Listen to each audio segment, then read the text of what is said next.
আলাইকুম রহমতুল্লাহি ওয়া বারাকাতুহু। আলহাজ মোহাম্মদ আলী হোসেন চিশতি প্রকাশ্যে বোবাসা এটি বা ঘোড়াশালে অবস্থিত। আমরা এই মাজারটি দেখার জন্য গিয়েছিলাম। গিয়ে দেখি মাজারে তেমন কিছু নাই, ভিতরে একটি লোক বসা ছিল। আর তারপর আমরা নামাজ পড়ে নিলাম। এটা হলো মাজারের ভিতরের অংশ। ভিতরে চারপাশ আপনাদেরকে ঘুরে দেখাবো। তেমন একটা কোনো কিছু নাই, অন্য অন্য মাজারে যেরকম সুসজ্জিত থাকে বা চাকচিক্য থাকে এই মাজারে তত একটা নাই। বলা হয়ে যে থাকে যে তিনি একজন আবেদ ছিলেন, তিনি একজন পাগল টাইপের লোক ছিলেন। তেনার একটা বোন ছিল, শোনা হয়ে থাকে বা কেউ একজন বলছে আমাকে এরকম, তেনার এক বোন ছিল, বোনের পেটে বাচ্চা হয়েছে দুটা সাপ। এই সাপগুলি মানুষ রূপে এসে দুধ খেত, আবার সাপ রূপে চলে যেত।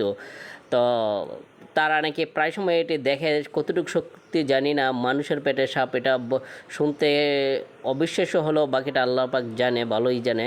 এটা হলো তার মাজার।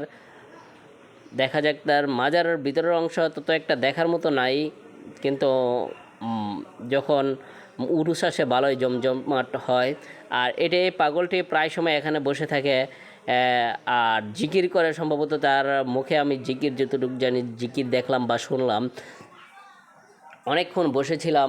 বা এই পাগলটি সবসময় থাকে, মানুষ আসলে নাকি দৌড়ায় বা মানে টর্চার করার চেষ্টা করে। আমি মাজারের ভিতরে যাইতে পারি না, তবু যতটুকু সম্ভব মাজারের ভিতরের অংশটা দেখানোর চেষ্টা করতেছি।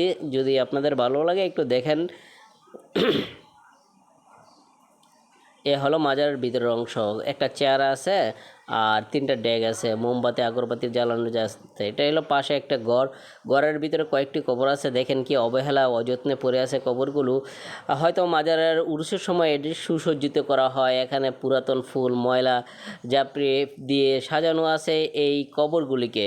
শুনেছি এটা নাকি তার ভক্তবিন্দুর কবর, যাদেরকে ভক্ত, তার কবরগুলি এখানে রয়েছে গিলাপের মোড়ানো। এখানে 5 থেকে 7টি কবর রয়েছে।